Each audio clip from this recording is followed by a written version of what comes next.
Welcome back again. Well, if you remember the story of Musty, Musty was supposed to be an ICOM IC-731S. And what I got was an ICOM 731.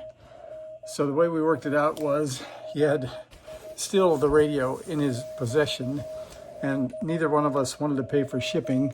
So he gave me a really good price. And now I have two ICOM 731s. So let's see what we got this time.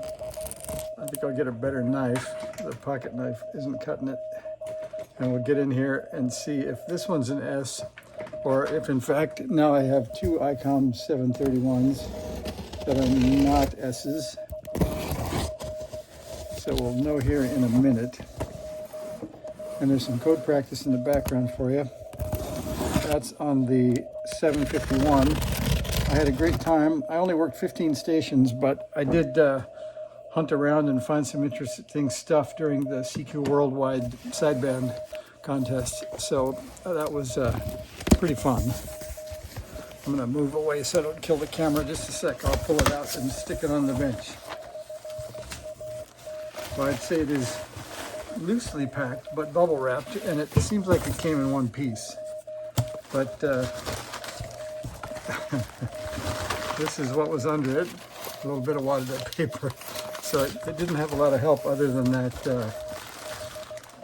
and then this was around the outside edge of the box. So that would keep it in a drop, I guess. So let's call it reasonably packed, but certainly not isolated in foam or anything like that. So it got here. I guess the FedEx guys were in a good mood because nothing is dented on the box, and it got here from Tokyo. So we'll give them all credit on the way. All right, we're almost in here. Let's see here. Now we're starting to reveal it. This one doesn't look nearly as musty as the last one, so I'm kind of pleased. I was a little disappointed about how much mustiness and rustiness and corrosion there was on Musty. This one appears to be pretty shiny. That's pretty nice. Has a pretty good feeling. It says IC-731 on the back.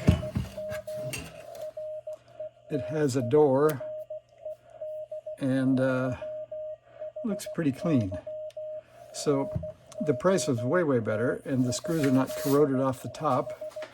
So let's just see what happens. So we'll turn off the 751 and we'll borrow the antenna. And I think there is an ICOM power jack right back there.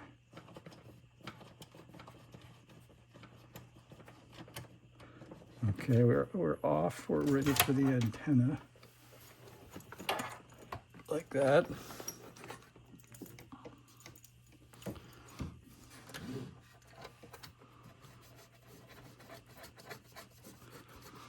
What do you think's going to happen this time?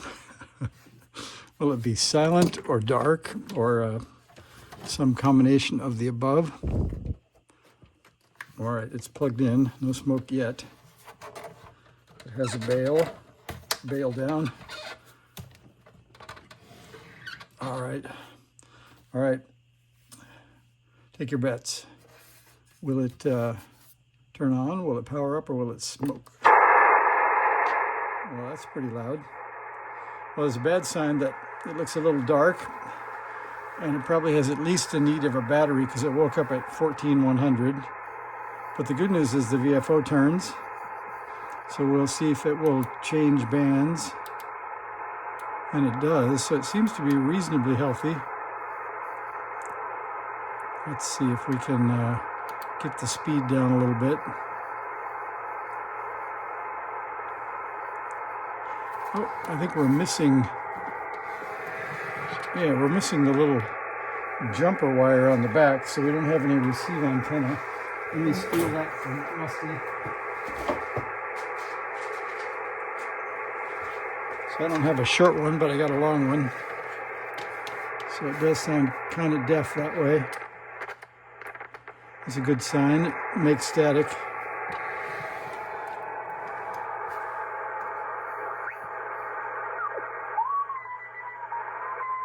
That's a good sign. Now, does it have a filter in it? No, but at least it seems like it's working on receive, and it could use a light bulb, I guess. Let's see if the preamp works. Seems to. Find something weaker. Maybe even a band up or something.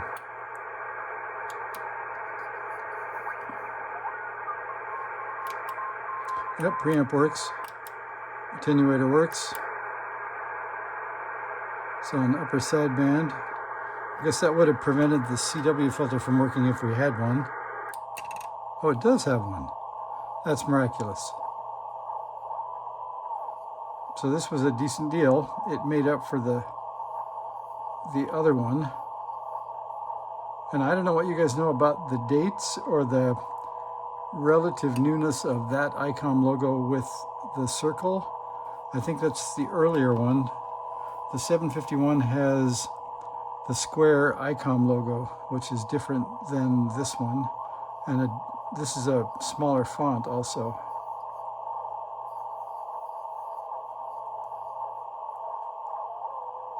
So it looks pretty healthy. So there's the intro to the 731 that just arrived from Tokyo. So it looks a little, I don't know if that's a protective plastic on that. Do you think it never got taken off, or it's just really crusty? Because all the little, I think all the little knobs are missing, but this might, well, this is the original protective plastic, I think. So I think we can take that off and not hurt anything. Yeah, that looks a little better, kind of like brand new. So there's, I don't know if that's supposed to be off, but it looks quite nice. And those move, so that's good. And RF gain works. That's quite nice. And then, just for good measure, let's see if it has,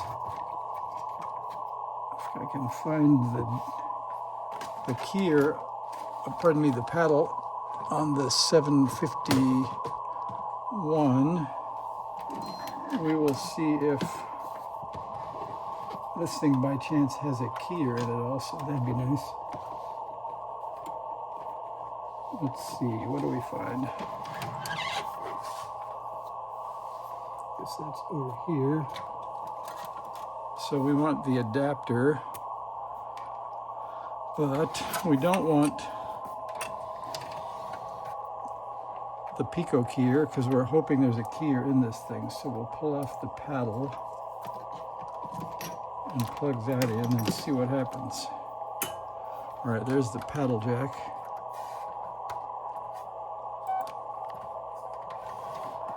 All right, let's see what happens here. We'll put it on the dummy load just for good measure. Nope, let's see. Electronic speed key. No, we're not that lucky.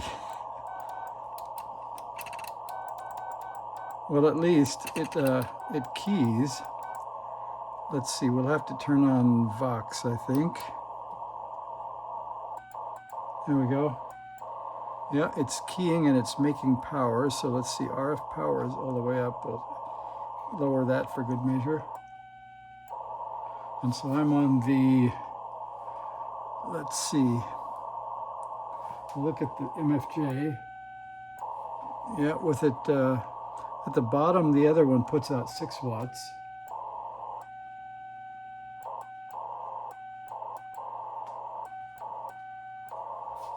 I don't see much. It's putting out something, but I'll have to get the scope on it and see what it is putting out. So let's give it a B. I think it's pretty good. The door works. Things are in pretty good shape. So we'll call that a first look. Thanks for watching. See ya.